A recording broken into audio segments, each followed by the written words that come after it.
Hora de Saúde. Oferecimento Oncológica do Brasil, Centro Avançado de Ensino, Pesquisa e Tratamento do Câncer. Macedo Hospitalar, tradição em tecnologia presente nos melhores hospitais da Amazônia. Muito bom mesmo. Puxa, esse é um comentário que a maioria de nós não sabia, né? Que nós temos e é importante, na universidade. Sim, Betina Então, Ferro. Eu sei, foi minha professora. Foi minha professora. Eu fui monitor dela. E foi ela que me fez fazer carreira acadêmica. Quando eu terminei a residência, que me orientou para fazer isso tudinho. Professora, a gente tem só mais 1 minuto agora. Nesse 1 minuto, eu queria fazer uma outra pergunta. Na grande maioria, fazendo diagnóstico, você falou que a perda auditiva pode ser total, mas algumas delas a gente consegue tratar? Sim, as perdas condutivas, por exemplo, elas são passíveis de tratamento otorrino, que pode ser medicamentoso, ou no caso da autoesclerose, por exemplo, pode ser cirúrgico, mas algumas delas podem ser tratadas, ter tratamento. Hoje a tecnologia do mundo faz diagnóstico disso? Sim. Então, Sim, nos exames rotineiros de audiometria, por exemplo, imitanciometria, os exames básicos de audiometria já detectam, claro que, né, é o otorrino que vai pedir outros exames além desse, e é ele que vai diagnosticar, com certeza. Então, nós vamos dar um instantinho e continuar essa conversa maravilhosa com a professora Francisca.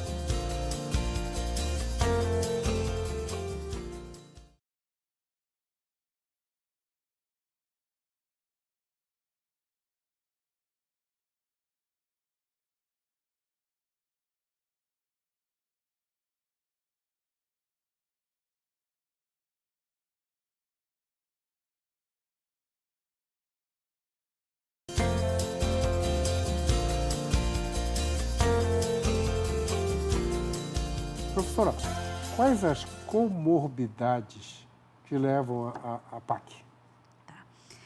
O PAC, que é um distúrbio do processamento auditivo central, ele pode vir junto, né? Com dislexia, déficit de atenção, tem muitos estudos agora com autismo, né? Com gagueira, inclusive com voz, né? Que era uma coisa que a gente não associava. Dava atenção, não associava. Tem uma estudiosa... A senhora acabou de citar 5 ou 6 assuntos que eu, quando fui aluno de medicina, ninguém falava nisso. Tudo bem, eu tenho 40 anos de formado, mas eu lembro que mesmo na época de residência, de mestrado, de doutorado, a gente não via esse tipo de comentário desses distúrbios relacionados todos. Né? Então, nós não sabíamos dessas coisas. Era uma coisa que o conhecimento na evolução do mundo, o conhecimento chegou a isso. Então, essas coisas têm relação com processamento. Com processamento. Com certeza. E eu sempre falo que resolver as dificuldades do distúrbio do processamento não vão resolver uma dislexia, mas a audição, né, a primeira vez que eu vi uma figura assim da audição, com o cérebro fantástica que eu tenho, e eu fiquei me perguntando, né, qual é o órgão que está plugado, ligação direta com o cérebro, né? Audição. Né? E a audição, né, como eu falei no bloco anterior, ela que desenvolve a atenção, a concentração, a memória, e tudo isso é o arcabouço de quê? Da nossa inteligência, né? Do nosso entendimento. Nós só estamos conversando, trocando ideias aqui, pensando, um fervilhão aí na sua cabeça, com certeza, né? De troca, de pensar, né? Eu não sabia disso, eu sei, de estar perguntando, porque nós escutamos e porque nós processamos esse som. Né? Então, é ele que nos mantém, né, nessa efervescência desse conhecimento, né, essa efervescência de conhecimento e que propicia toda essa comunicação humana. Correto. Né? Professora, deixa eu te fazer uma pergunta agora relacionada ao academicismo. A senhora já escreveu 3 livros, tem capítulos em vários outros. Tem esse que a senhora trouxe agora de fonoaudiologia escolar. Deixa eu fazer uma pergunta primeiro relacionada. A fonoaudiologia, hoje ela tem uma... Existem políticas públicas de fonoaudiologistas nas escolas ou não? Olha, muito pouco. Muito pouco. Muito pouco. Por exemplo, uma triagem nas escolas, né? Agora vai começar as aulas. Era muito importante, né, que as crianças fossem triadas. No Rio de Janeiro, em Campinas, algumas escolas boas de São Paulo, as crianças só entram na escola se apresentar carteira de vacinação e audiometria. Né? Audiometria. Isso, porque o fato de você, como você perguntou, tem algumas perdas auditivas que podem ser resolvidas, sim. Por exemplo, as rinites, as alergias, elas podem provocar as perdas condutivas. Então, tem crianças que têm uma espécie de otite, chamada otite serosa. Serosa vem de cerol, né, que os meninos empinam o papagaio, aquela gosma, aquela, né?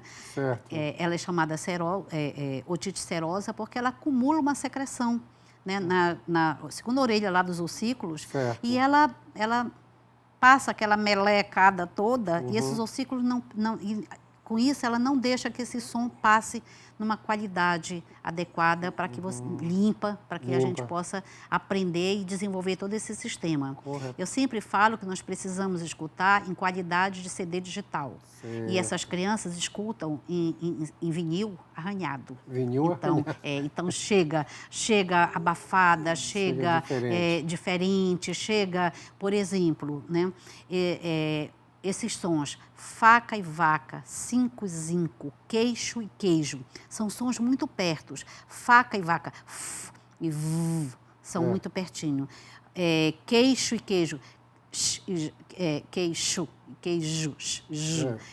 Esses sons muito perto, eles provocam uma confusão muito grande, principalmente nessas crianças que estão dificuldade, que estão com otite, por exemplo. Os professores do primário são treinados ou são... Não. Ou tem para fazer, pelo menos, se orientar no diagnóstico? Não. Eles também deveriam ter, na minha opinião, essa disciplina, esse conhecimento todo, tinha que fazer parte. Né, das escolas, da formação do professor. Quando a senhora estava manuseando esse livro, eu vi uma sala de aula com disposição de carteiras. Sim. Isso é importante? É importante. Né? Um dos capítulos que eu escrevi aqui foi a escola e ruído nas escolas. Né? E depois que eu escrevi esse capítulo, eu e um engenheiro, depois que a gente escreveu esse capítulo, eu resolvi fazer... O meu mestrado foi baseado no ruído nas escolas. Foi interferência do ruído urbano, ruído de tráfego urbano, na inteligibilidade de fala em sala de aula. Né? Foi a partir disso aqui. Por quê? Porque as cidades, as escolas, hoje elas são muito barulhentas. As boas escolas, para a gente, pai, o que é que a gente quer? Que estejam nas grandes avenidas, nos grandes... Né? E o que é que acontece? Nessas grandes escolas, nessas boas escolas, entre aspas, o que é que acontece? Onde que fica a parada de ônibus? Na frente da escola, na porta da escola. Onde que fica o semáforo? Né? Na esquina da escola. Na esquina da escola. Com isso, esses ônibus, né? Quando eu fui realmente medir, fazer essa medição toda, que eu fui para a rua, né, medir isso, eu fiquei assustada, eu digo, gente, pelo amor de Deus, a gente não tem noção, porque a gente está tão envolvido nesse ruído urbano, no barulho, né? Nesse barulho que a gente não percebe mais. Eu não sei se você sabe que Belém tem um mapa urbano da cidade de Belém. Né? Foi a minha orientadora, a doutora Elcione, que ela é arquiteta e é professora da Universidade Federal do Pará. Né? Então, a Elcione, ela fez todo o mapeamento. Belém é uma das poucas cidades do Brasil que tem mapeamento acústico. Mapeamento acústico. Ou seja, o lugar de maior barulho e o lugar de maior silêncio. Sim. Todas as grandes cidades da Europa têm. Belém tem. Curitiba tem, tá? Pouca cidade do Brasil. Devia saber, conhecer. Tá? Esse barulho do dia a dia da cidade está ficando desesperador? Tá. Algumas... E o que é, por exemplo, quando a doutora Elcione fez ela verificou que, por exemplo, ali um dos maiores áreas de ruído, né, urbano é ali em torno perto da igreja de Nazaré. Em Nazaré ali. Né, perto de algumas escolas boas daqui de Belém, famosas aqui de Belém. Naquela região. Aquela região. uma das regiões mais Colégio Santa Catarina, Colégio Nazaré? Sim. Por aí. Do lado do Clube do Remo? Sim, verdade. Né? Então, isso traz grande transtorno, porque uma criança que está em sala de aula, que esse tráfego urbano está prejudicando, e ele é muito maior do que o ruído interno, né? É assustador. Né? Tanto que, quando eu fui fazer a pesquisa, eu queria fazer com uma relação sinal-ruído até mais 20, quer dizer, mais 20 decibéis acima do ruído de sala de aula, e eu consegui fazer até 15. Por quê? Porque 20 era demais. Né? O ruído que tinha era tão grande que não deixou fazer. Puxa vida. É muito sério essas questões. E as políticas públicas, infelizmente, não são alertadas para isso. Ninguém está dando importância. Eu não sabia que existia um mapeamento acústico de Belém. No Belém tem. Nunca, aliás, desculpe a ignorância, mas eu nem sabia que existiam mapeamentos acústicos nas cidades. Trabalho grande. Foi o doutorado da doutora Elcione. Isso era uma coisa que todo mundo devia saber. Com certeza. Eu quero morar no bairro tal. Como é a acústica do bairro? Sim, com certeza. E o meu mestrado foi em meio ambiente urbano, né? Então, algumas professoras do curso de fonoaudiologia fizeram nessas áreas, né? Tem o mestrado da professora Alexandra Negrão, ela fez de quanto isso perturba as pessoas, por exemplo, que moram perto dos bares de grande, né? O sono, como isso impacta no sono. É muito sério. É muito sério. Eu tenho uma casa, minha família mora toda em Macapá, tenho casa lá, eu tenho um vizinho lá que sexta, sábado e domingo ele coloca o som dele numa altura e a qualidade da música também. É complicado. A qualidade, meu Deus. E os bares, o trabalho dela foi sobre os bares, né? Sobre os bares, né? Que fazem essa barulheira toda perto dos prédios. É muito sério. É muito sério. Eu estou imaginando. Muito importante. A gente não tem ideia, não, né? Não tem ideia Porque mesmo. Quando a gente está aqui embaixo... E isso aí, né? vai lesar o sistema todo? Pode prejudicar, sim. Pode prejudicar. Sim, pode prejudicar. E o problema do ruído, ele não é só a questão de provocar surdez, são os problemas extra-auditivos, né? Ansiedade, dor de cabeça, estresse, tantas outras coisas, inclusive impotência sexual.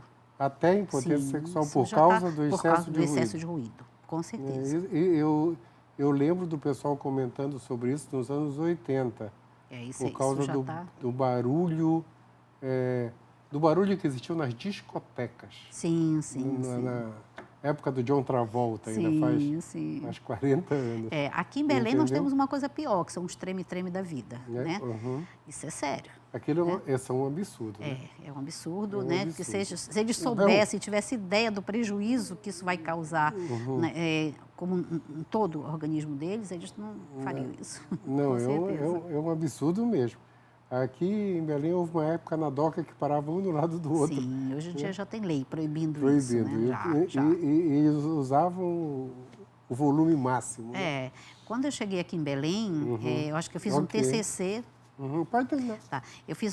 Teve um TCC que eu fui orientadora que tinha, na UNAMA, da Senador Lemos, tinha concurso de carros automotivos. Puxa! Eu fiz um TCC sobre esse assunto, né? Seríssimo, né? Professora, muito obrigado mesmo.